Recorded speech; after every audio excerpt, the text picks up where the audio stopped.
Alors oui, vous voyez peut-être mieux maintenant, après ce témoignage de Philippe Grand, pourquoi ça nous paraissait important de le diffuser avant cette table ronde. Vous avez là un exemple d'archiviste. Quand Brigitte Lenné nous a quittés en 2008, on a beaucoup d'archivistes ont considéré que c'était un exemple pour la profession. Il y a même eu une promotion de l'Institut national du patrimoine qui a porté le nom de Brigitte Lenné. Donc vous voyez que cette façon d'exercer son rôle d'archiviste est importante et que la conception des archives ouvertes depuis la Révolution française est quelque chose qui peut avoir des conséquences importantes. Donc, on voulait revenir sur cette notion d'archives incommunicables, puisque pendant la mobilisation de 2019 à 2021 contre le secret défense, eh bien, cette question a pu arriver dans les débats. On a pu reparler de la loi de 2008. Comme du coup le secret défense était un peu dans une attitude offensive, eh bien souvent la loi de 2008 est apparue comme quelque chose qu'il fallait appliquer dans la lettre, toute sa lettre, rien que sa lettre. Et du coup, on n'a pas trop reparlé de cette question des archives incommunicables. Comme maintenant, on est dans une perspective où on essaye de commencer à tirer le bilan de la loi PATR et de voir comment on pourrait encore avancer dans le sens de plus de démocratie dans notre système archivistique, eh bien, c'est pour ça qu'on a réuni nos 5 experts, car je crois qu'on peut considérer aussi le sénateur et le questeur Jean-Pierre Sueur comme un expert de la question. Donc, je présente rapidement dans l'ordre de la prise de parole, mais je représenterai à chaque prise de parole. Donc, Jean-Pierre Sueur sera le coprésident de cette table ronde et réagira à la fin des 4 autres interventions pour relancer le débat. Nous aurons tout d'abord Émilie Cariou, puis Noé Wagner, puis Claire Millot, puis Aurélie Filippetti. Pour l'instant, je ne donne pas les titres et fonctions des uns et des autres.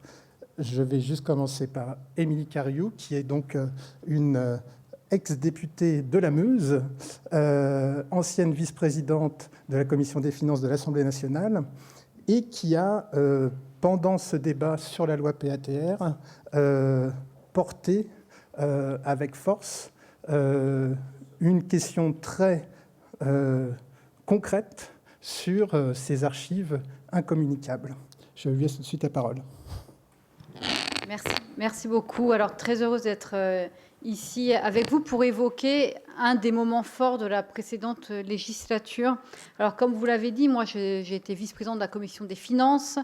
Et à vrai dire, je me suis beaucoup investie sur les sujets de fraude financière ou de biens mal acquis avec le sénateur Sueur. Et puis j'ai été alertée sur le sujet des archives et du sujet de l'incommunicabilité des archives au détour d'un article de Mediapart. Vous savez, vous vous souvenez, lorsque le président de la République avait annoncé l'ouverture des archives concernant l'Algérie.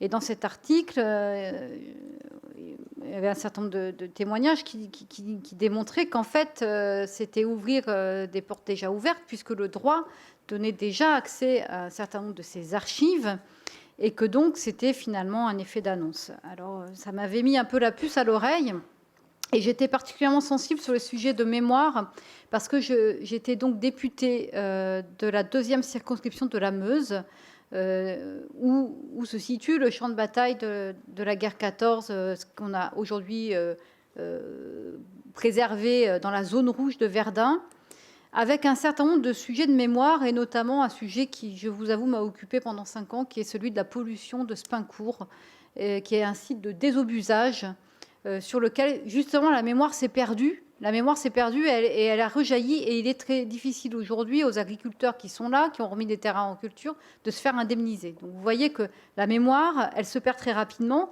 et finalement l'accès aux archives, c'est le seul garant qu'à un moment donné, on puisse aussi exercer un certain nombre de droits, au-delà de la pure recherche, qui est déjà importante, mais il y a aussi des gens qui ont des droits effectifs à exercer de nos jours.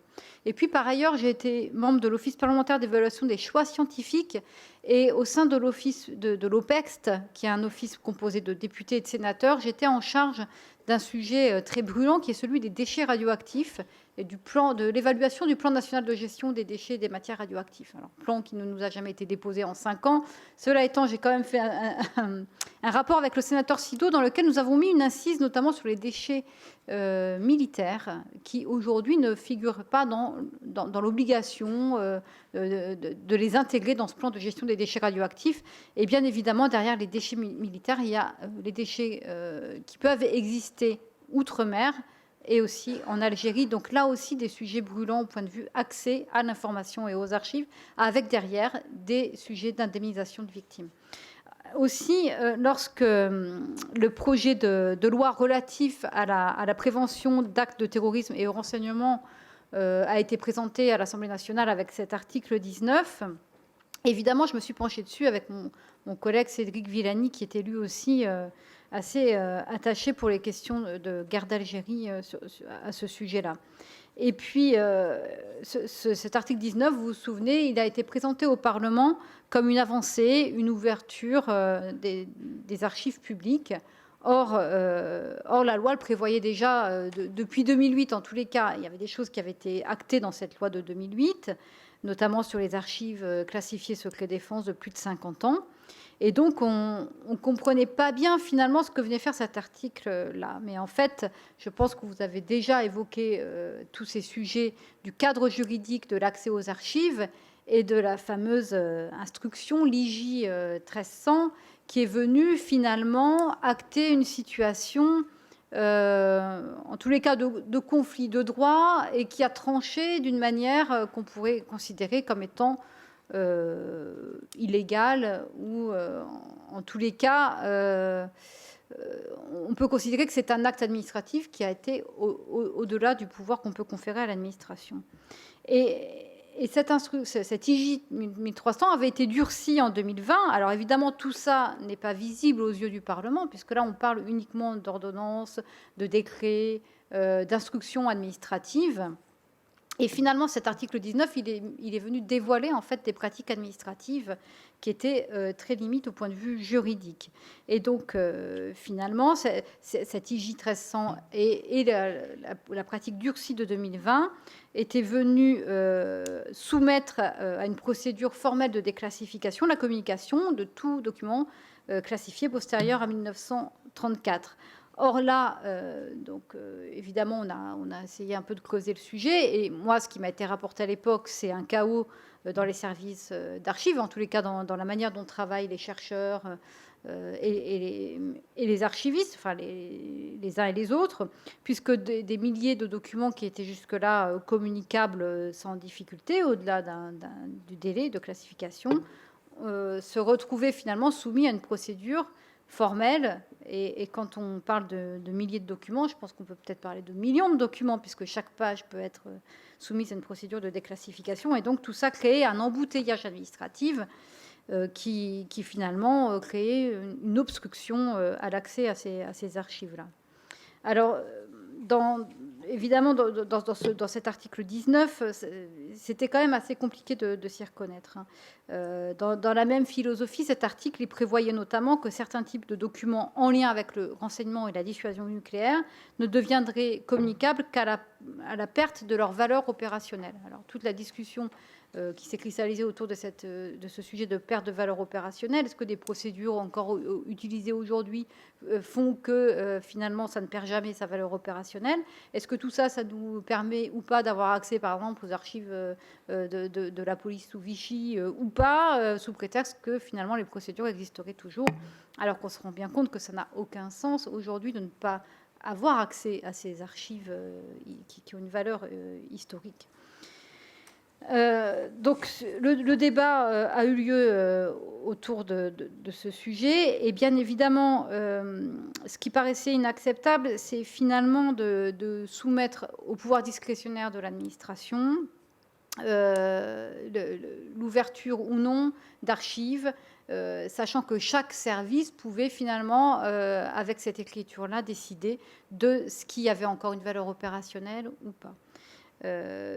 Donc doucement, ce projet de loi, finalement, il prévoyait un glissement de la compétence de l'organisation et de l'accès aux archives publiques du Parlement vers l'administration. Et or, ça contrevient à toute l'architecture juridique que vous avez déjà évoquée ce matin, il me semble, qui fait que l'accès aux archives, c'est un élément fondamental en démocratie et qui a été consacré de longue date dans la République française. Donc, on a essayé effectivement d'amender ce projet de loi. Notamment, nous avons proposé, sans remettre en cause la possibilité de reporter au-delà de 50 ans la communication des archives, on a proposé d'inscrire dans la loi un délai plafond de 100 ans pour libre communication de ces documents. On a essayé aussi de mieux circonscrire les effets de fermeture, notamment pour les services qui ne sont pas des services spécialisés du renseignement. On a essayé donc de réduire le champ de cet article-là. Mais bon, bien évidemment, tous ces amendements, ils ont eu du mal à passer, et je pense qu'au Sénat, ça a été compliqué aussi.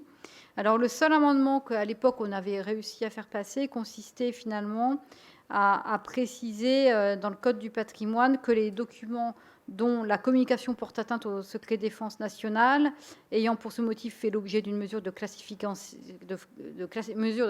mentionnée à l'article 413-9 du Code pénal, aux intérêts fondamentaux de l'État dans la conduite de la politique extérieure, à la sûreté de l'État, à la sécurité publique, à la sécurité des personnes, à la protection de la vie privée. Donc c'était pour circonscrire en fait un peu l'article.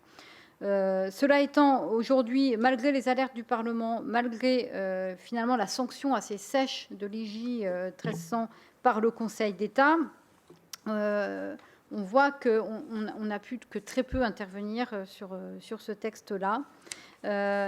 Aujourd'hui, ce qui est intéressant, c'est de voir concrètement ce que ça donne lieu. Moi, je suis aussi preneuse du retour de la pratique de cette loi dite loi Terreau, puisqu'on a quand même placé l'accès aux archives dans une loi sur le terrorisme, ce qui quand même aussi donne un angle de vue très particulier. Ce que je peux vous signaler, c'est que suite à l'examen au Parlement de la loi, nous avions produit un courrier au Premier ministre, notamment avec le député Sébastien Jumel, et que le Premier ministre nous avait répondu le 26 juillet 2021. Alors, on avait publié la réponse du Premier ministre. Et donc, là encore, le Premier ministre, il fait référence à la sûreté de l'État, à la dissuasion nucléaire, qui sont bien évidemment des sujets sur lesquels il convient d'être extrêmement prudent, et notamment dans la période actuelle. On s'en rend compte tous les jours, notamment sur le secret nucléaire. Cela étant, on ne peut pas non plus noyer absolument l'accès à toutes les archives sous prétexte qu'il y a deux catégories sur lesquelles, là, il faut protéger. Là, tout le monde... Personne au Parlement n'était d'accord pour vendre le secret de l'arme nucléaire ou je ne sais quoi. C'est pas ça le sujet. On est sur des choses qui se sont passées il y a fort longtemps, sur lesquelles on a besoin d'y voir plus clair, que ce soit sur les sujets de guerre, de police, des archives de police, comme on vient de l'entendre, ou sous des sujets d'indemnisation de victimes ou d'indemnisation d'État. Là, on n'est pas en train de vendre les secrets de l'arme nucléaire quand on est en train de faire ça. Et donc, le Premier ministre, Jean Castex, à l'époque, répondait « Je veillerai pour ma part à ce que l'application par la loi, de la loi par les services concernés soit exemplaire. » Alors, à vrai dire, on touche là tout le problème du sujet. C'est-à-dire que là, on a un Premier ministre qui s'engage, et tant mieux, il n'est plus là. Et c'est bien le problème de l'administration, c'est que finalement, on ne peut pas être soumis à la volonté individuelle de chacun des membres de l'administration, de chacun des services, pour appliquer la loi telle qu'il le souhaite. Or, la tentation est extrêmement forte, quand vous êtes chef de service, à faire votre propre loi. Et là, je vais vous donner un exemple qui n'a rien à voir avec le sujet des archives, qui est l'application de l'état d'urgence et notamment de l'état d'urgence sanitaire au moment du Covid, où je me suis rendu compte qu'au sein d'un même hôpital, 2 services de réanimation n'exerçaient pas du tout la même politique en matière d'accès des proches à une personne en soins intensifs ou en réanimation au bord de la mort, si vous voulez. Et donc, il a fallu là aussi intervenir, et j'ai profité d'une loi d'urgence sanitaire pour dire, si on a un pass sanitaire, on ne peut pas interdire l'accès à ces proches. Mais vous voyez combien il est facile, finalement, quand on ne met pas les garde-fous dans la loi, d'interpréter la sûreté nationale, la sécurité, telle qu'on le veut. Donc, les parlementaires, il me semble, eux, leur but, c'est de mettre le maximum de critères objectifs dans la loi. Cette loi de 2021, elle ouvre une autre brèche. Bon, il y avait déjà eu la loi de 2008. Je pense que la pratique administrative issue des textes 2020 ont durci la pratique, et c'est bien là tout le sujet. Donc voilà, je vous fais ce témoignage avec quelques exemples d'intérêt d'avoir accès à des procédures objectives et d'avoir accès à la mémoire collective, et notamment issue d'une terre mémorielle comme Verdun. Je peux vous dire que finalement, ça, là on est sur du 100 ans maintenant, hein, mais les effets se font encore produire à bien des égards, et les effets d'une guerre, les effets de produits chimiques, tout ça, finalement, ça perdure bien au-delà de ce qu'on pourrait penser. Donc voilà mon témoignage en tant qu'ex-députée de la Meuse. Merci.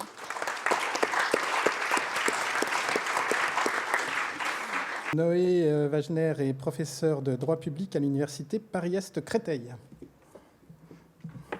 Merci beaucoup, merci aux organisateurs de l'invitation. Alors je ferai quelques brèves remarques assez générales, et puis on pourra revenir sur des points plus techniques, en particulier de techniques juridiques, avec d'autres qui ont participé à des contentieux sur les archives qui sont présents dans la salle. Alors la première remarque que je voulais faire, liée au thème de la table ronde, c'est qu'il n'y a pas tant d'archives incommunicables que des archives qui ne sont pas communiquées. Et si elles ne sont pas communiquées, c'est parce que, et c'est pour une raison bien précise, c'est parce qu'une autorité administrative refuse de les communiquer. C'est-à-dire parce qu'une autorité administrative prend une décision administrative de refus de communication. Et je crois que c'est important de formuler les choses en ces termes, c'est-à-dire parler d'archives non communiquées plutôt que d'archives incommunicables, et même dans le cas, on y reviendra, des archives concernant les armes de destruction massive. C'est important de formuler les choses dans ces termes parce que ça permet de rappeler cette donnée banale, hein, mais qu'on a tendance à perdre de vue. C'est que la communication des archives publiques, elle n'est pas à proprement parler déterminée, en tout cas pas déterminée d'abord par la nature des documents. Elle est d'abord déterminée par le pouvoir qui est reconnu à une autorité administrative à l'égard de ces documents, soit que cette autorité administrative puisse refuser de communiquer ces documents, soit qu'elle doive au contraire les communiquer. Et précisément, l'un des grands enjeux du droit des archives publiques, c'est de parvenir à construire, à élaborer les bonnes techniques d'encadrement de ce pouvoir. Ce qui fait que le débat, et j'insiste sur ce point, ça peut paraître très abstrait de la façon dont je le dis, mais ce qui fait que le débat est en réalité plus subtil que le simple fait de discriminer entre les archives communicables et des archives incommunicables, de discriminer du communicable de l'incommunicable, même si à la fin c'est bien à ça que l'on revient au bout du compte, il y a des voies très différentes pour y parvenir.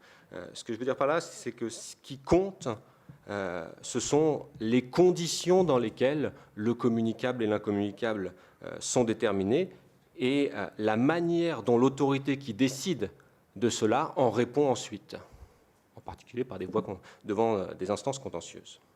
Bon, je ne vais pas revenir sur les différentes techniques sur lesquelles on a historiquement joué dans toute l'histoire du droit des archives pour venir encadrer ce pouvoir d'une autorité administrative de refuser de communiquer des archives publiques. Certaines ont été évoquées à l'instant par Madame Cariou. Il y a des instruments très classiques pour encadrer ce pouvoir. Déjà, le fait de définir en des termes précis, sémantiquement précis, ce que vous avez qualifié de critères objectifs, c'est la formule, les situations dans lesquelles il est possible effectivement de refuser une communication, donc de déterminer de manière précise les motifs d'incommunicabilité. Un autre outil qui a été évoqué ce matin, je crois que je suis arrivé en retard, mais c'est le fait de disposer d'un contrôle juridictionnel qui soit un minimum sérieux sur les motifs effectifs de l'incommunicabilité. Mais il y a d'autres outils qui sont d'une importance cruciale, et c'est sur cela, je crois, que le débat en réalité a essentiellement tourné, en particulier lors des travaux préparatoires à la loi du 30 juillet 2021 qu'évoquait Mme Cariou à l'instant. Une des techniques qu'on a utilisées en droit des archives, c'est tout simplement le fait de confier l'opération matérielle et juridique de communication des archives à une autorité administrative autre que le service producteur. Autrement dit, de procéder à une exfiltration en dehors du service producteur. Alors c'est une exfiltration qui n'a jamais pleinement abouti.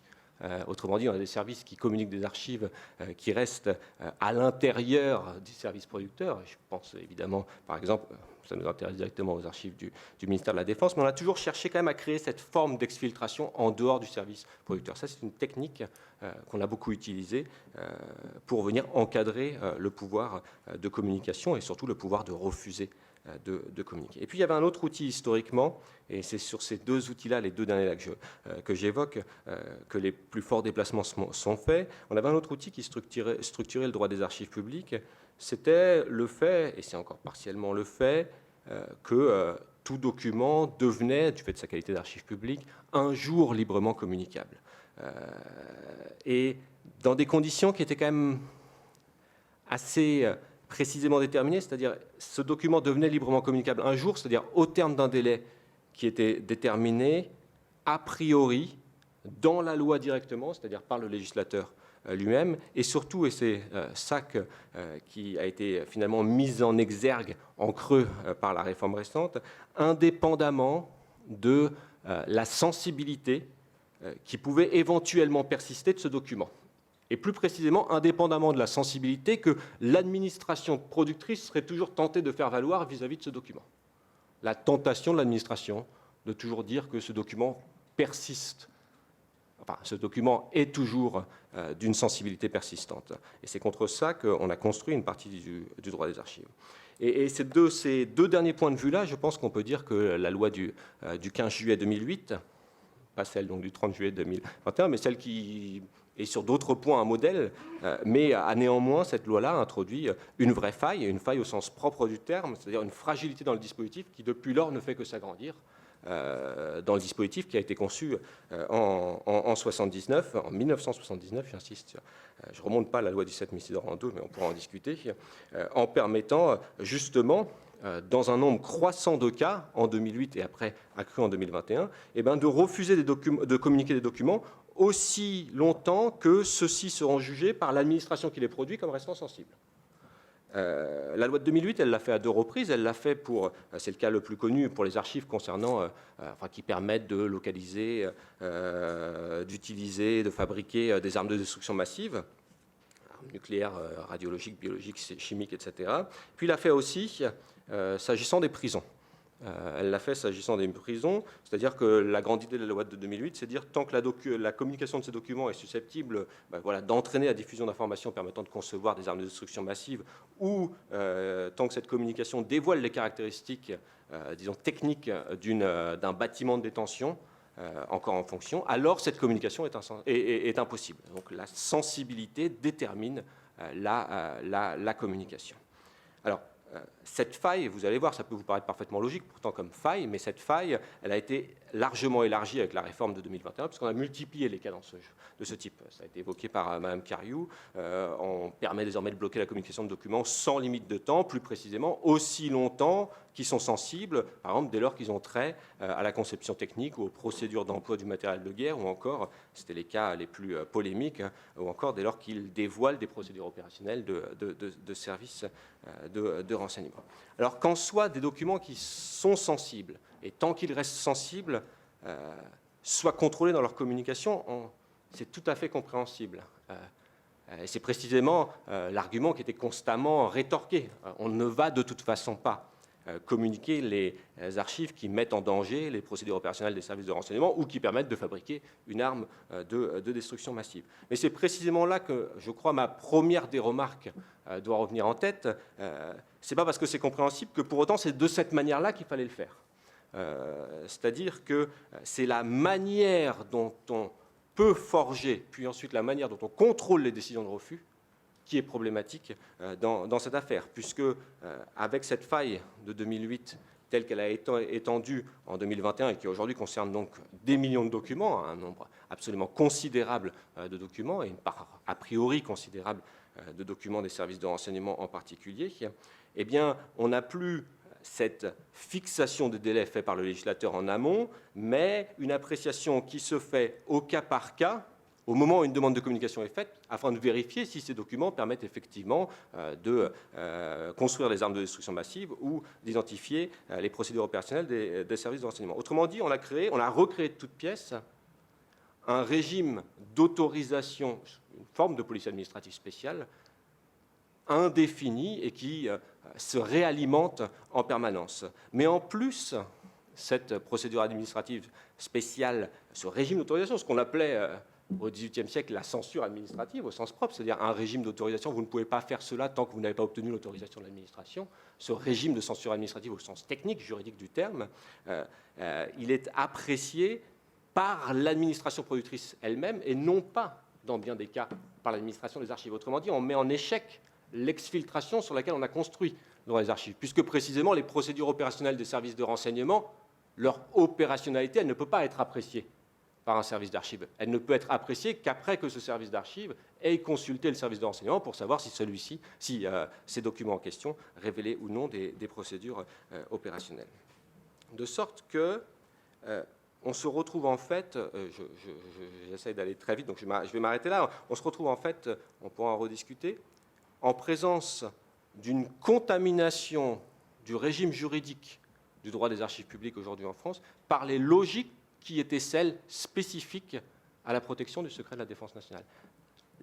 L'appréciation de la sensibilité par le service producteur, sans que le législateur ne puisse fixer en amont ces délais, c'est exactement le régime de la classification au titre du secret de la défense nationale qui est venu contaminer le droit des archives publiques, mais sans toutes les garanties qui accompagnent les procédures de déclassification en matière de secret de la défense nationale. On a pris le pire, si j'ose dire, entre guillemets, du secret de la défense nationale, sans l'accompagner de tout ce qu'on a historiquement construit pour accompagner, justement, les questions de secret défense.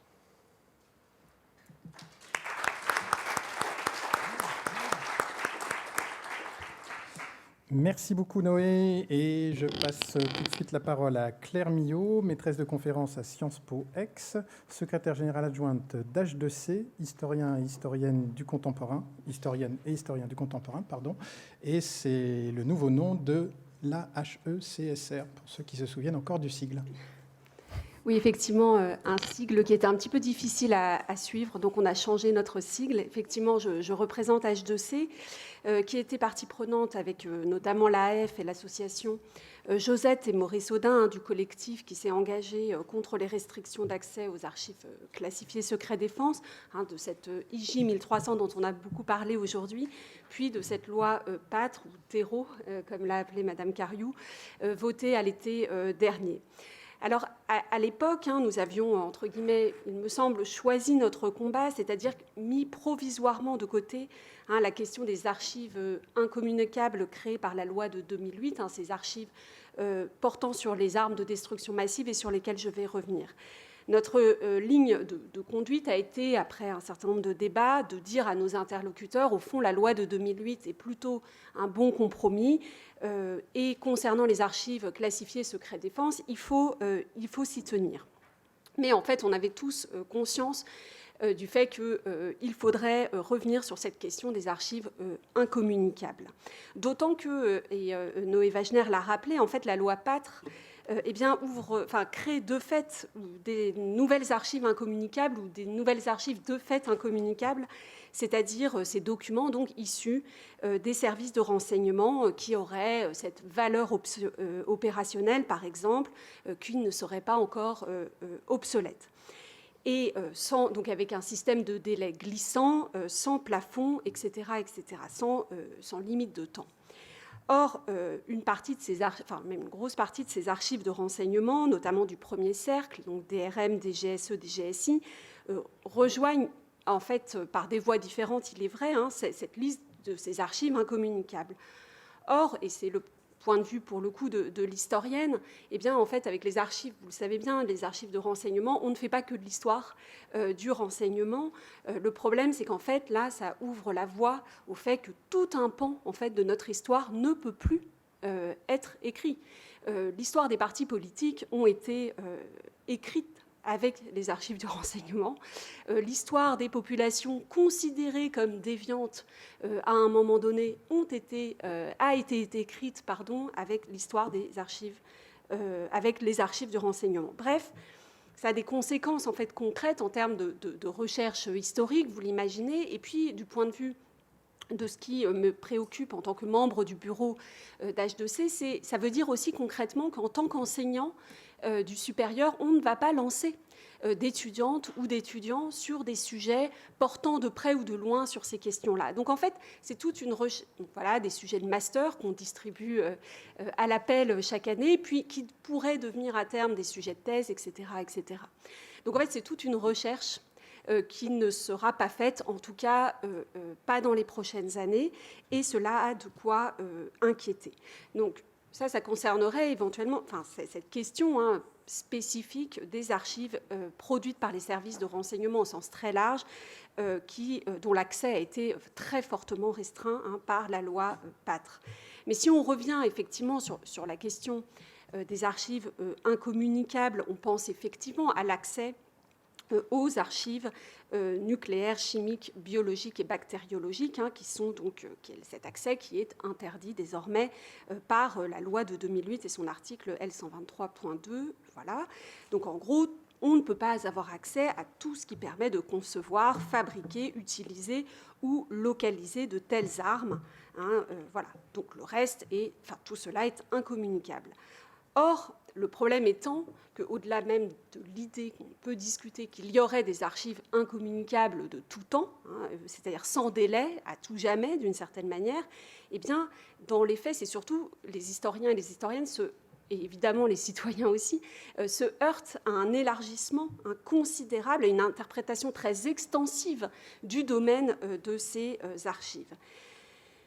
Je prendrai deux exemples qui m'ont été développés par des collègues bien plus spécialistes que moi sur ces questions. La question des essais nucléaires dans les territoires issus de l'empire colonial français, concrètement le Sahara et la Polynésie. Donc, le cas de la Polynésie ayant été très documenté par Renaud Meltz, et qui montre bien là aussi qu'on se heurte face à un problème très compliqué, c'est-à-dire que les archives, ces archives-là, incommunicables, permettraient pourtant, au-delà des enjeux évidemment mémoriels et politiques de lien entre la France et la Polynésie, d'écrire une histoire très large en fait de la Polynésie, une histoire sociale, économique, culturelle de la Polynésie. Eh bien, toutes ces archives-là sont très difficilement, on ne peut y accéder. L'autre exemple, toujours sur la question du nucléaire, c'est les essais nucléaires dans le Sahara algérien à partir de 1960, une histoire qu'il est impossible ou presque du coup d'écrire aujourd'hui, ce qui n'est pas du tout abordé. D'ailleurs, c'est assez intéressant parce que le rapport de Benjamin Stora sur l'histoire de la colonisation et de l'Algérie ne l'évoque pas. Enfin, je l'ai regardé, re-regardé, mais je n'ai pas vu évoquer cette question des essais nucléaires dans le Sahara. Enfin, dernier exemple que je mentionnerai et qui concerne cette fois le cas de l'Algérie, c'est le fait que la loi sur le patrimoine de 2008 pose la question de l'accès à des archives mentionnant l'utilisation d'armes chimiques et en particulier des gaz de combat qui, on le sait, des témoignages le montrent, ont été utilisés dans les grottes où se réfugiaient donc les insurgés et les populations algériennes pendant la guerre d'Algérie. Ce sont des travaux qui sont en cours, notamment par quelqu'un qui s'appelle Christophe Lafaille, qui a fait paraître un article sur ces questions. Il s'agit en effet donc de l'usage de gaz incapacitants, non létaux, mais qui peuvent le devenir en milieu clos, qui ont été utilisés dans ce qu'on a pu appeler la guerre des grottes. Et donc Christophe Lafaille, mais probablement d'autres, se heurtent à la fois cette fois à la loi Patre de 2021, ces fameuses techniques opérationnels liés aux archives du renseignement et à la loi de 2008, même si, on pourrait le dire, théoriquement, presque toutes ces archives publiques devraient être librement communicables. Donc notre collègue, par exemple, n'a pas accès à des sources toutes simples, pour ceux qui travaillent sur l'histoire du fait militaire, PV de création d'unités, des comptes rendus d'opérations, et non pas, évidemment, des plans de bombes nucléaires tels que mentionnés dans les débats sur la loi de 2008. Le chercheur s'est vu ainsi refuser l'accès à un certain nombre de journaux de marche et opérations d'unités dont on sait qu'elles ont été employées dans cette guerre des grottes. Donc, pour conclure ce propos, sans invoquer évidemment un grand complot, il faut sans doute souligner le tabou, bien sûr, que peut constituer l'usage à des fins, bien sûr, très différentes, mais dans un environnement impérial quand même, des armes chimiques et nucléaires, ce qui expliquerait ces difficultés d'accès. Mais au-delà de la nécessité, et on le comprend bien, de construire une mémoire apaiser ou d'indemniser les victimes, et c'est un gros sujet sur les essais nucléaires dans le Sahara, mais aussi en Polynésie.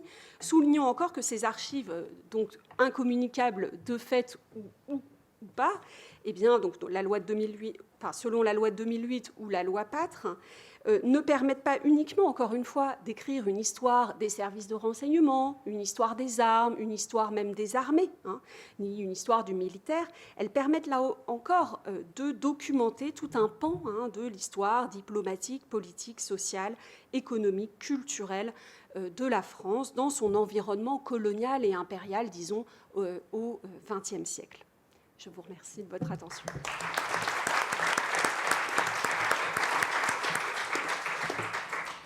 Merci beaucoup Claire. Je vais maintenant passer la parole à Madame la Ministre, chère Aurélie Filippetti, non seulement en tant qu'ancienne ministre de la Culture, non seulement en tant qu'ancienne ministre de la Culture qui a essayé de réviser la loi de 2008, mais qui a été aussi députée quand la loi de 2008 a été discutée.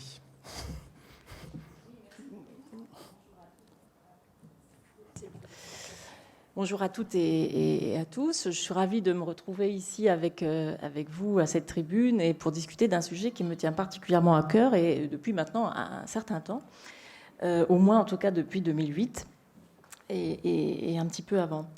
Le 2008, effectivement, j'ai été députée membre de la commission des affaires culturelles et la loi, à ce moment-là, c'était Rachida Dati, garde des Sceaux, qui avait porté cette loi sur les archives et j'avais été la responsable du groupe socialiste sur cette loi à laquelle je m'étais opposée, en particulier pour cette disposition qui créait une catégorie d'archives incommunicables.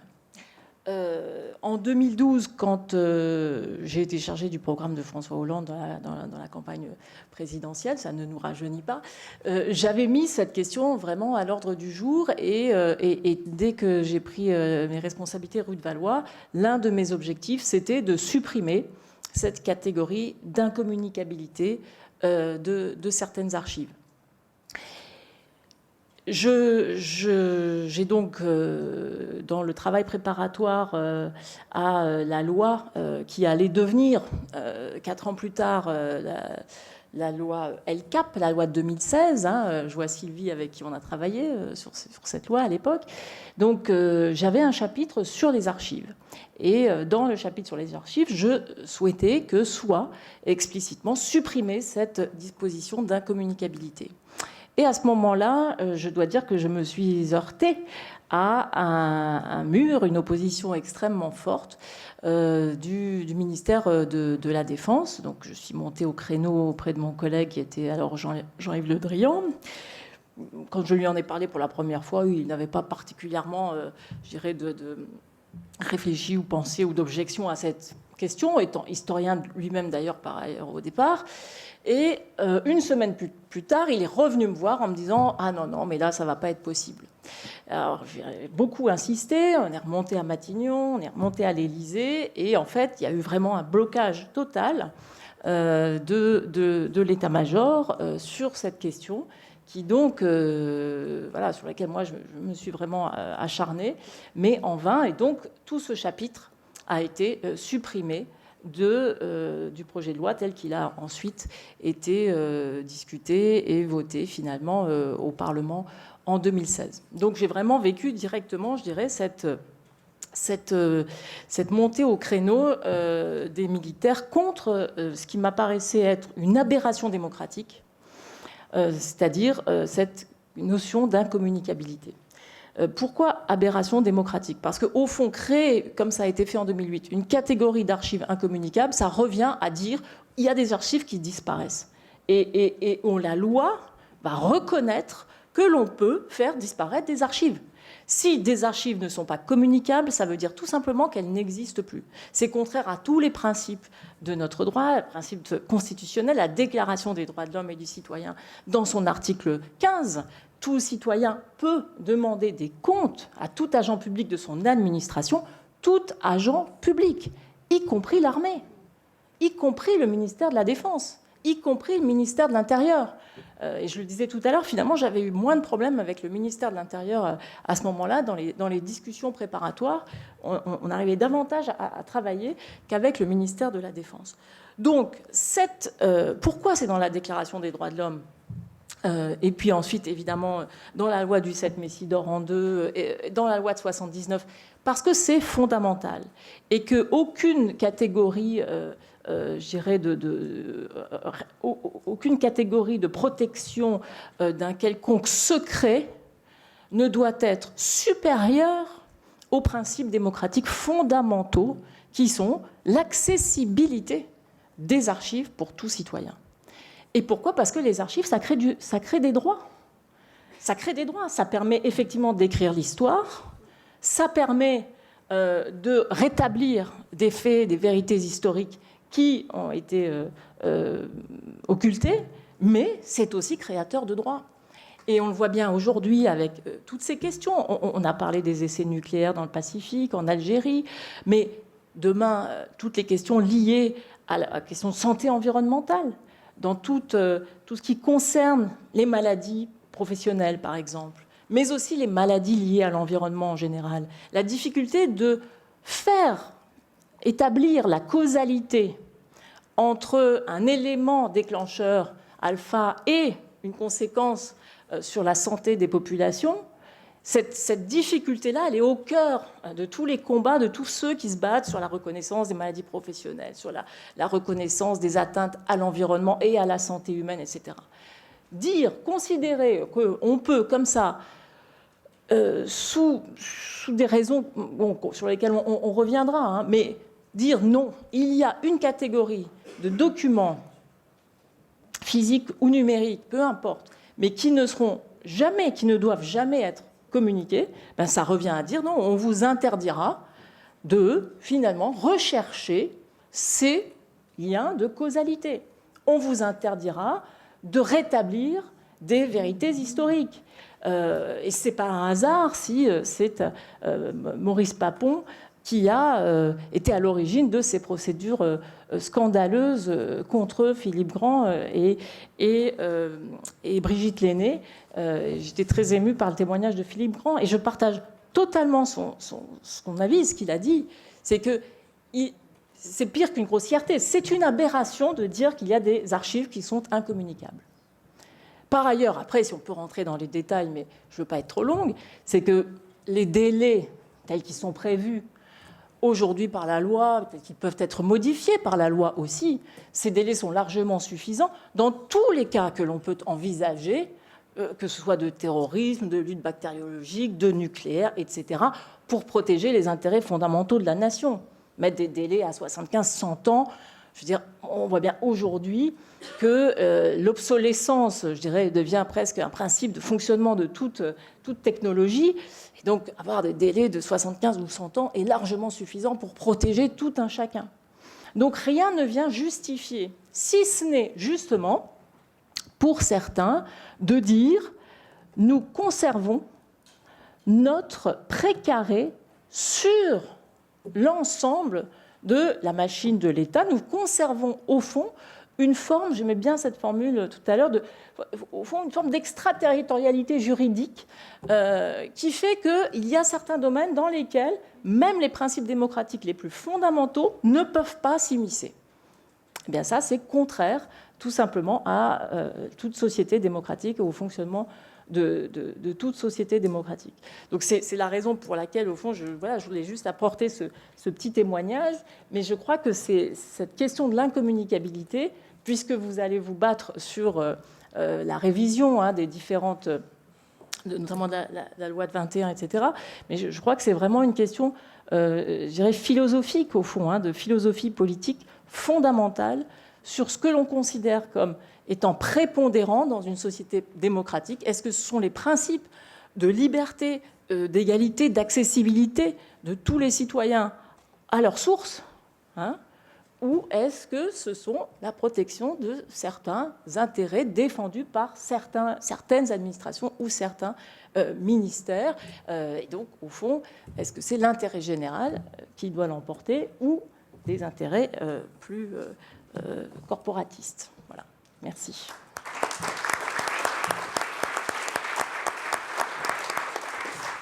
Alors, merci beaucoup pour cette dernière intervention. Merci beaucoup à tous les 4 intervenants. Je crois que monsieur le sénateur du Loiret, monsieur le questeur du Sénat, cher Jean-Pierre Sueur, vous avez des éléments pour donner votre point de vue sur tout cela et lancer le débat. Merci, cher Jean-Philippe. Je suis très heureux d'être avec vous.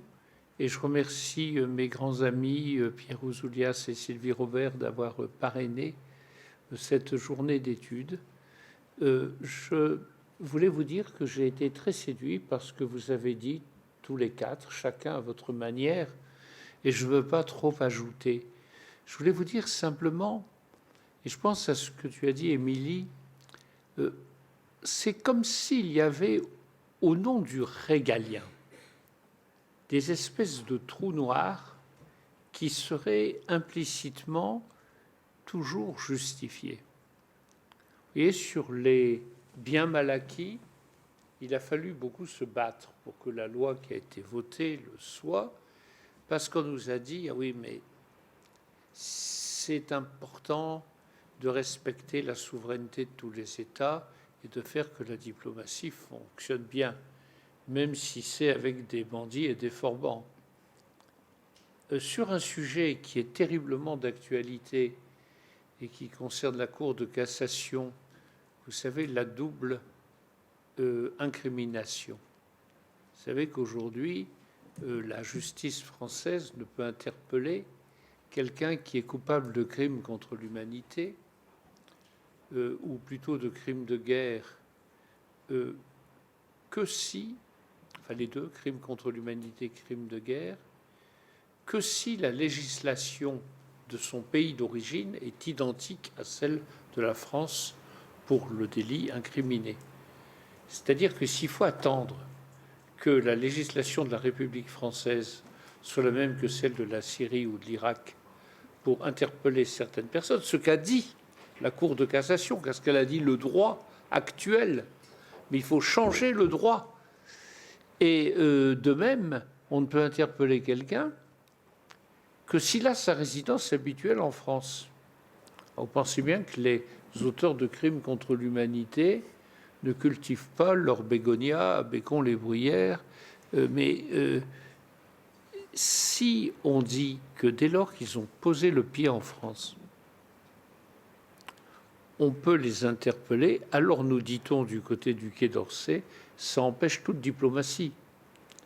Parce qu'il y a les règles de la diplomatie qui font que chaque État envoie et que les gens qui viennent à ce titre sont protégés, qu'ils disposent d'une immunité. C'est un trou noir. Et pour les archives, excusez cette introduction, c'est un peu la même chose.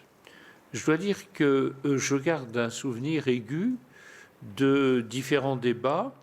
Celui de 2008, Noé Wagner, vous avez raison de dire qu'il y a des failles dans la loi de 2008, et Aurélie aussi. Nous, ici, on l'a plutôt vécu positivement. Par exemple, regardez le discours de Robert Badinter, il a souligné le progrès de la loi par rapport à l'état antérieur du droit. Mais je suis d'accord sur le fait qu'il y a des failles. Néanmoins, nonobstant les failles, par rapport à l'état 2008, on a assisté à une chute. D'abord en 2011 avec l'IGI, c'est clair, puisque en quelque sorte, on disait que le pouvoir régalien de déclassification était supérieur à ce que dit la loi, ce qui est naturellement inconstitutionnel. Par conséquent, le Conseil d'État a bien réagi à cet égard. Mais en 2021, ce qui est arrivé était ahurissant, puisqu'on nous a dit dans l'article 19 que finalement la règle 50 ans, il y a aussi 75 ans, mais 50 ans, peut être prorogée, point. Et on a eu un long débat, on a interrogé Madame la ministre, mais prorogée de combien? On a même fait des amendements pour dire de 10 ans, éventuellement renouvelables, bon, etc. Mais non. C'était implicitement susceptible d'être prorogé perpétuellement. Et donc, ça revenait naturellement à une incommunicabilité éternelle. Donc, et nous nous sommes insurgés. Il y a eu un débat très fort. Pierre a beaucoup, Sylvie, vous avez beaucoup parlé. Et on a déposé 5 amendements identiques, mais qui n'ont rien fait. Et d'ailleurs, ça m'agace cette histoire-là, parce que puisqu'on se dit les choses, n'est-ce pas, sœur Aurélie, moi je connais Florence Parly depuis longtemps. Et je lui dis, mais écoute, Florence, elle était là, c'est comme ça, parce que c'est comme ça en quelque sorte. Elle articule un argument quand même. Pourquoi il faut qu'au-delà de 50 ans... non, c'est vrai. Et on sentait cette espèce de bloc régalien qui dit c'est comme ça parce qu'il faut que ce soit comme ça par une espèce d'idée de l'État que nous désapprouvons évidemment. Ça ne veut pas dire qu'il n'y a pas des matières sensibles. Dans le monde où l'on est, il faut faire attention. Il y a du terrorisme, il y a des menaces, etc. Mais cela, pour le moins, doit être très circonscrit. Or, la loi était écrite de telle manière qu'elle ne l'était pas. À cet égard, et vous l'avez bien dit, il y a eu quelque chose de complètement folklorique. C'est qu'on nous a dit, par exemple, aux armes, que c'était communicable dès lors que, enfin, on n'a pas dit les armes, l'outil, l'instrument, la chose, avait perdu sa valeur opérationnelle. Mais c'est quoi quand, je ne sais pas, un instrument perd sa valeur opérationnelle? C'est quoi? Et qui décide qu'il n'y a plus de valeur opérationnelle? Quand c'est rouillé? Je ne sais pas. Enfin bon. Donc c'était extraordinairement flou et marécageux. Alors, je termine. Hein. Conseil constitutionnel, bon, n'ont pas été très vaillants quand même. On le dit, on est entre nous. Bon, puis après tout, la parole est libre dans le Sénat de la République. Bon.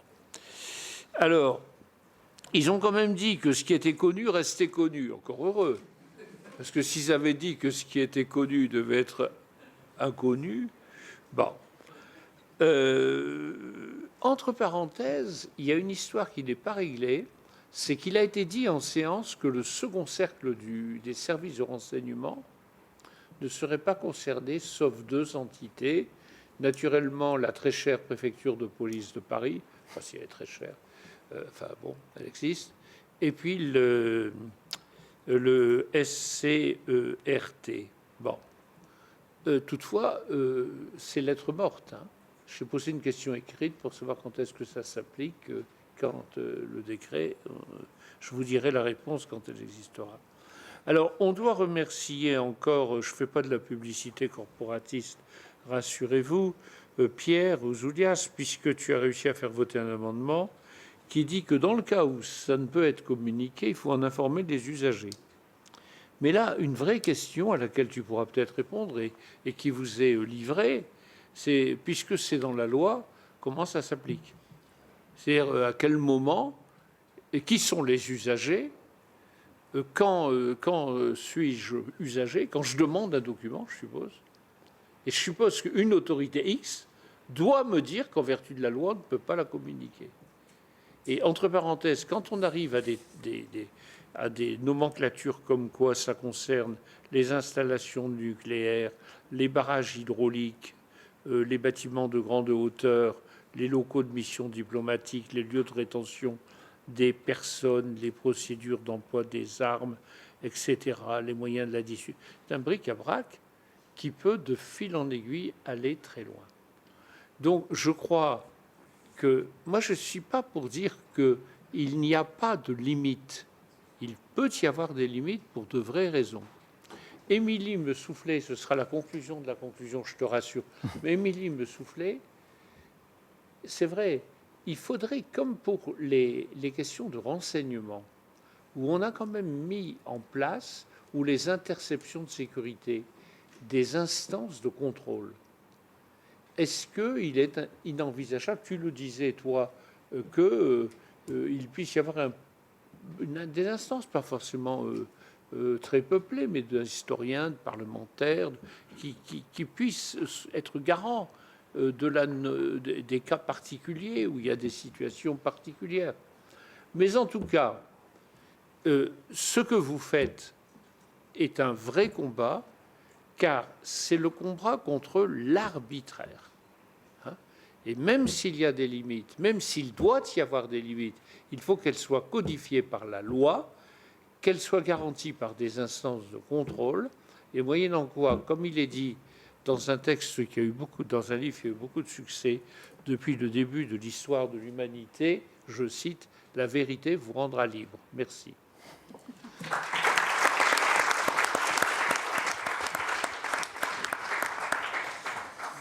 Merci beaucoup, cher Jean-Pierre Sueur. Et donc là, je crois qu'on a vraiment de quoi alimenter la discussion. Et je vois déjà des mains se lever par là et par là. Donc Gilles Manseron peut commencer à ouvrir le bal en appuyant sur le bouton. Merci. Oui, j'ai deux questions. La première se situe dans le prolongement de ce que nous a expliqué Noé Wagner sur la nécessité, enfin la suggestion, l'hypothèse d'exfiltrer les archives de la gestion, si je puis dire, du contrôle des services producteurs de ces mêmes archives, de les faire conserver ailleurs, si je puis dire, que dans leur sein. Et là, ça pose le problème de ce qui se passe en France depuis les débuts de la Troisième République, avec la création des archives nationales. C'est la gestion indépendante de certaines institutions de leurs propres archives. En gros, le SHD, le préfecture de police, les affaires étrangères, enfin j'en oublie d'autres. Mais enfin voilà. Pourquoi cette gestion séparée?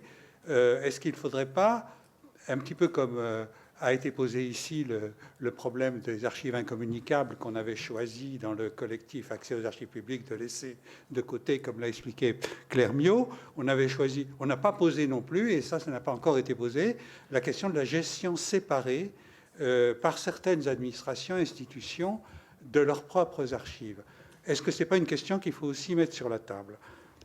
Et deuxième question que j'aimerais poser un peu à l'ensemble des participants, lors des annonces présidentielles de septembre 2018, lors de sa visite à Josette Audin, Emmanuel Macron avait parlé de différents sujets et aussi de la question de l'incitation aux militaires qui avaient conservé les archives à les déposer.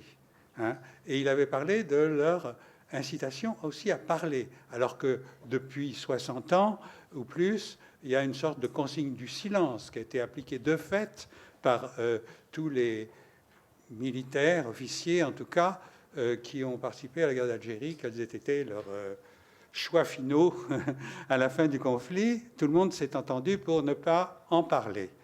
Et il y avait une consigne tacite.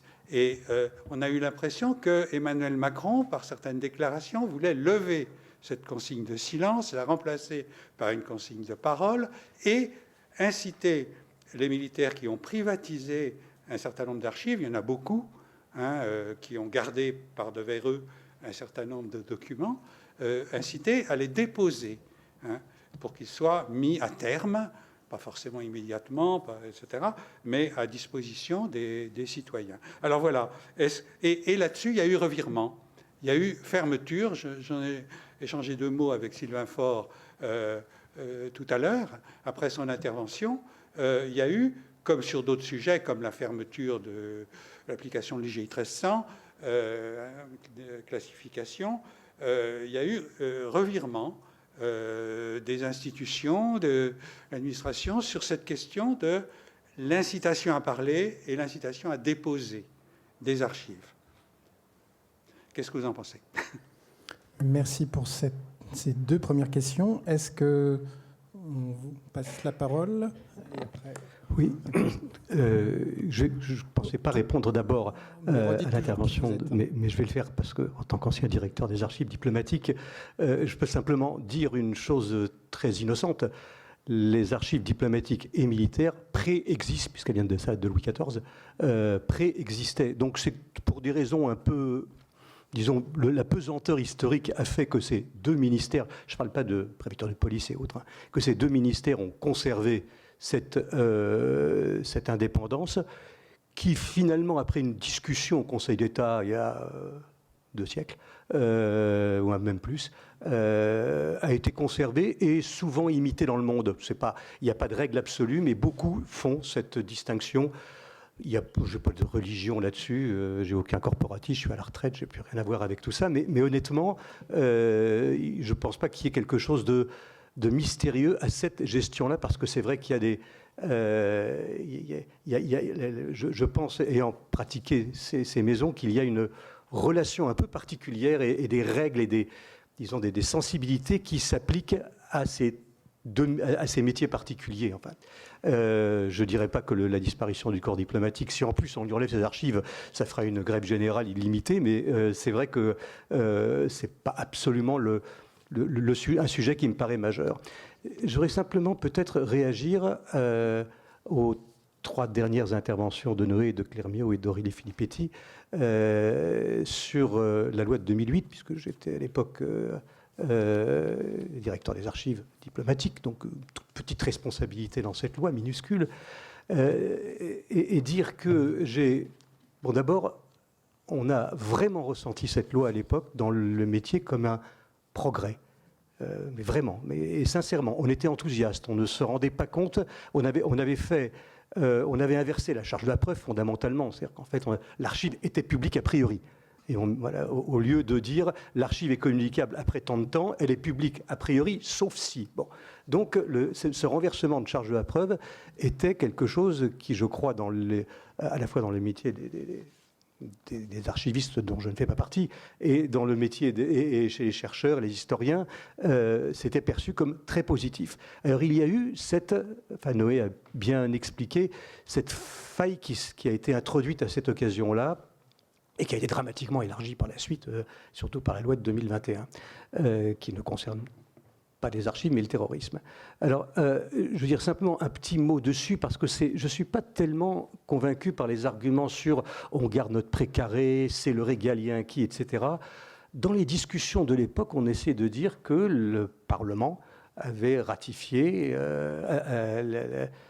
les traités et conventions internationales dans lesquels la France, en tant que signataire, sur les armes chimiques, les armes nucléaires, etc., avait explicitement dit que l'État qui signe s'engage à modifier sa législation, donc on est dedans, pour que les archives permettant la localisation, la fabrication, etc., des armes de destruction massive ne soient pas communicables. C'était donc une mise en règle en fonction de traités et de conventions de type international. Ce n'était pas une volonté de garder par-devers soi. Alors, qu'il y ait eu des effets de cette nature, j'en suis bien d'accord, qu'il y ait en plus, dans la surcharge que chacun connaît du travail des conservateurs du patrimoine et des services d'archives, le fait que dès qu'il y a une archive où il y a le mot atomique ou nucléaire, on dit que c'est incommunicable parce qu'on est écrasé de travail et qu'on ne va pas, etc. Il y a toute une série d'effets négatifs là-dedans, mais ne croyons pas qu'il y a une volonté de préservation régalienne. Moi,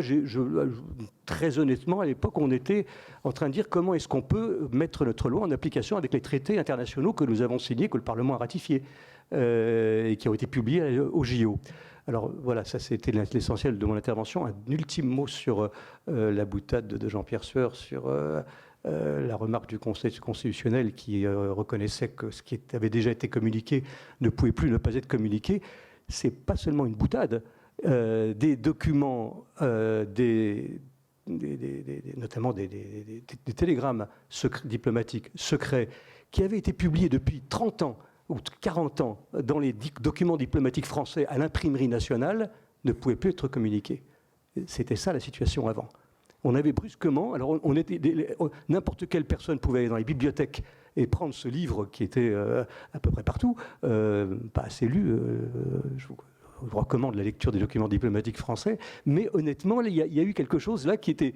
On s'est trouvé face à une aberration qui est des documents publics et publiés, non seulement publics, mais publiés, accessibles à n'importe qui. Le chercheur qui voulait avoir l'original du document, par exemple, pour une raison X ou Y, ne pouvait pas. Bon, c'est en ça que le Conseil constitutionnel n'a pas été inutile sur ce plan-là, en tout cas. Merci. Merci à vous. Alors, il y avait 2 demandes d'intervention encore là, mais je vais peut-être déjà laisser la parole à la tribune. Et puis, on revient vers vous, tous les deux.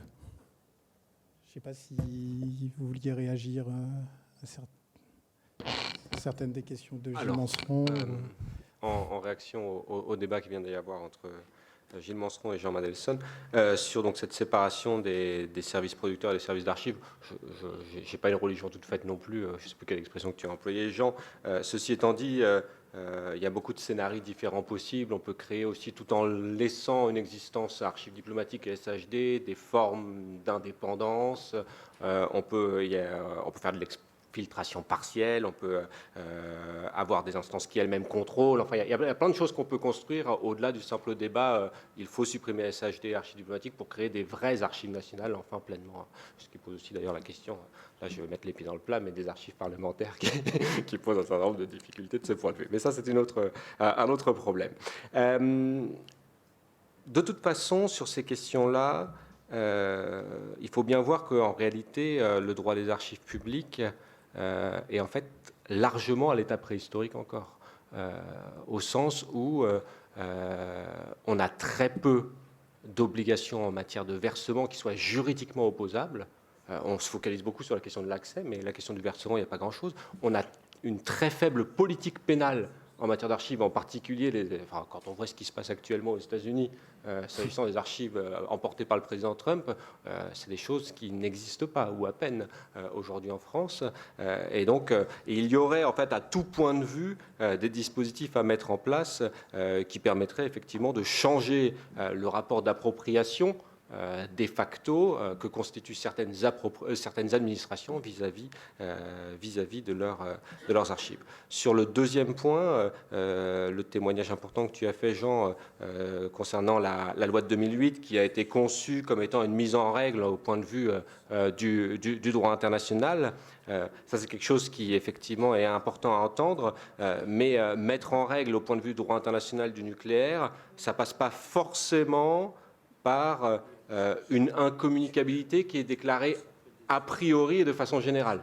On pourrait tout à fait penser des mécanismes beaucoup plus ciblés, avec une communicabilité peut-être prolongée, mais qui est réappréciée document par document. Or ici, on a vraiment une catégorie générique qui, évidemment, est investie, comme tu l'as dit, par les administrations de manière extrêmement hétérogène et souvent de manière discutable. Voilà, donc à chaque fois, je crois qu'il faut affiner. C'est pour ça que je me permets de dire que le droit des archives publiques est un état préhistorique, c'est qu'on est sur des catégories très générales, là où on pourrait procéduraliser beaucoup plus les choses, parce que la procédure, vous le savez, c'est ce qu'on apprend aux étudiants en droit en première année, la procédure, c'est la condition des libertés. Très bien. Est-ce que d'autres réactions à la tribune ou on passe la parole ? Oui, pardon, juste un petit mot sur la loi de 2008, mais effectivement, il y avait des avancées sur la réduction des délais, etc. Mais en même temps, cette création d'une catégorie qui n'était absolument pas nécessaire rendait, au fond, presque anecdotique le reste de la loi. Enfin, peut-être pas anecdotique, mais en tout cas, ça posait vraiment un problème de fond sur l'objectif de la loi. Parce que cette catégorie n'est absolument pas nécessaire. Après, sur l'organisation administrative de l'archive, je devrais défendre le ministère de la Culture et l'intégration dans le périmètre du ministère de la Culture de l'ensemble des archives. Le problème, c'est aussi, malheureusement, et on le voit dans toutes les discussions législatives sur la question des archives, c'est le faible poids politique. Quand on arrive à ces discussions-là, le faible poids politique du ministère de la Culture face au ministère de la Défense, au ministère de l'Intérieur, même au Quai d'Orsay, mais enfin bon, c'est surtout la Défense. Et c'est toujours ça le problème. Le ministère de la Culture n'est jamais considéré comme un interlocuteur de niveau suffisamment sérieux par rapport aux autres ministères, dits régaliens.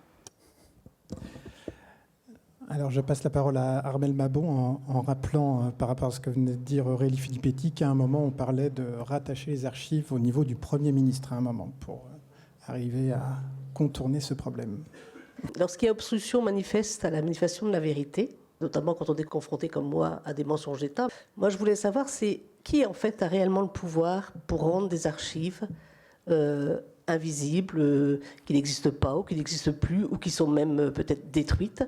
Est-ce que c'est les ministres ou est-ce que ce sont les technocrates des ministères qui font un peu la pluie et le beau temps en fonction de leurs affinités, les choses qu'ils voudraient peut-être maintenir pour tel... Moi, je suis confrontée avec le ministère des Armées, par exemple. Je me demande si, je sais pas, il y a un clan qui veut préserver l'honneur des officiers. Et du coup, c'est... Voilà, donc c'est la question. Mais qui a le pouvoir, au final? Les ministres ou les technocrates des ministères, et du ministère des Armées en particulier? Alors, deux petites choses rapides. Sur la définition de la sûreté, on a beaucoup entendu parler d'armes chimiques, nucléaires, etc. Je crois que le débat n'est pas là. Tout le monde est d'accord pour qu'on ne donne pas public les recettes de ces armes. En fait, on n'est pas trop sur ces questions comme ça. On n'a pas beaucoup entendu le mot justice. Le problème, imaginons, je prends une affaire au hasard, Jean-Pascal Couraud, l'affaire JPK, un journaliste tué en Polynésie française. Imaginons qu'il y a un mort, comme ça. Qu'est-ce qui justifie de garder 50 ans, le minimum, ça peut être 100 ans, hein, qu'est-ce qui justifie de ne pas juger les coupables quand personne ne peut vérifier si la raison d'État est justifiée ou non? En l'occurrence, dans cette affaire, elle n'est pas. Comme dans de nombreuses affaires du collectif ou autres hors collectif. On n'a pas parlé une seule fois depuis ce matin de est-ce que 50 ans c'est normal? Est-ce que ça entrave pas une affaire ou tout simplement quelques personnes veulent couvrir des intérêts privés, comme ça a été dit, et on est en train de débattre, est-ce que 75, 100 ans c'est bien, ad vitam, mais déjà 50 ans, est-ce que c'est pas beaucoup trop? Tout simplement, est-ce que ça n'empêche pas de juger des affaires où il y aurait clairement des coupables et ça laisse le temps aux coupables de mourir, aux témoins aussi. Malheureusement, c'est comme ça qu'on enterre les affaires. Parce qu'au bout de 100 ans, il n'y aura pas forcément quelqu'un pour se battre sur ce dossier. Et peut-être une dernière question que je me permets pour compléter celle de Pascal Jouary, c'est l'accès pour la justice aux archives. Apparemment, dans pas mal d'affaires de secret défense, même des juges ne peuvent pas accéder aux archives de secret défense. Et du coup, est-ce qu'il y a quelque chose, là c'est plus pour Noé, est-ce qu'il y aurait un trou de souris juridique pour arriver à faire que les juges obtiennent ce que les citoyens de base n'obtiennent pas?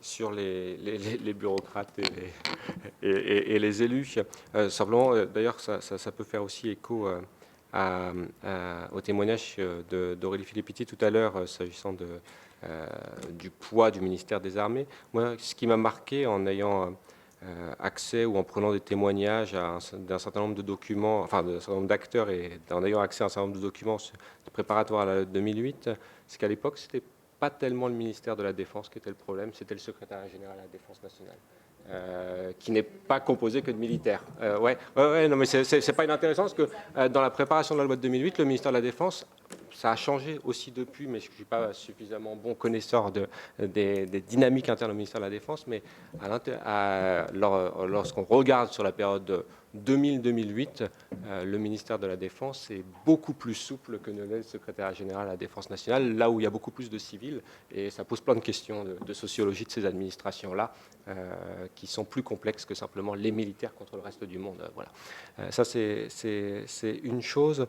Sur la deuxième, alors, votre question, elle est tout à fait juste, mais en fait, je pense qu'il y a deux choses là qui sont mélangées. Parce que nous, on a majoritairement parlé ici des cas d'archives qui ne sont pas forcément secret défense, puisqu'on a travaillé sur, vous savez, c'est ce que nous disait le collègue avocat ce matin, on a des corpus différents, on a le corpus secret défense, corpus juridique secret défense, et puis on a tout ce qui relève des dispositions du Code du patrimoine. Alors, évidemment, il y a des circulations entre les deux, mais nous, ce dont on parlait, par exemple le délai de 50 ans, le délai de 75 ans, etc., c'est indépendant de la position d'une classification au titre du secret de la défense nationale. D'accord ? C'est pas tout est secret de la défense nationale, et pourtant, il y a des tas de délais qui s'appliquent indépendamment de ça. Et donc, dans ces hypothèses-là, si vous n'avez pas une mesure de classification au titre du secret de la défense nationale, vous n'avez pas les oppositions normalement qui se font et que vous évoquez à l'accès au juge. Après, en revanche, effectivement, il y a une question qui est cruciale, et qui est un désastre démocratique à plein de points de vue, c'est effectivement la difficulté avec laquelle les juges peuvent accéder à des documents faisant l'objet d'une mesure de classification au titre du secret de la défense nationale. Alors, il y a des procédures qui sont mises en place, en particulier cette commission du secret de la défense nationale. Je ne connais pas bien cette doctrine-là, mais on a le meilleur spécialiste en France de ça, c'est Bertrand Warusfeld, qui pourra nous en dire plus tout à l'heure. Excusez-moi de ce renvoi de la patate chaude. Alors, s'il n'y a pas d'autres... Oui. Je me souviens que le président Nicolas Sarkozy, en 2014, avait accusé François Hollande d'avoir fait communiquer des archives que lui, Nicolas Sarkozy, considérait comme étant ses archives personnelles. Il se trouve qu'elles avaient été versées aux archives nationales. Je ne sais pas pourquoi, je pense que peut-être qu'il avait été président de la République auparavant. Donc, dans le cadre d'une enquête pénale, le juge avait voulu consulter ces archives et il y avait eu... Alors, est-ce qu'il y avait eu une démarche en tout cas, il n'y avait pas eu d'obstruction de la part, évidemment, de qui que ce soit au gouvernement. Il n'y a eu aucune obstruction au travail du juge. Donc c'est dans ce sens-là que ça s'est posé. Ce qui a fait que Nicolas Sarkozy a accusé François Hollande d'avoir donné des archives personnelles au juge d'instruction dans une affaire pénale le concernant. Mais en fait, ce dont je peux témoigner, c'est que, en tout cas, quand j'étais aux responsabilités, il n'y a jamais eu d'obstruction à l'accès aux archives et que c'est plutôt dans le sens, effectivement, dans ce sens-là que la question s'est posée. Alors, c'est l'heure de la conclusion. Il y a Émilie Cariou qui veut encore dire quelque chose. Et je vais juste dire quelque chose par rapport à ce que vous dites, Madame la Ministre, parce qu'on en a peu parlé aujourd'hui, mais ça sera aussi peut-être un point abordé. Ce sont les archives des élus. Sont-elles des archives privées, des archives publiques ? Normalement, maintenant, ils peuvent les verser, mais avec des conventions.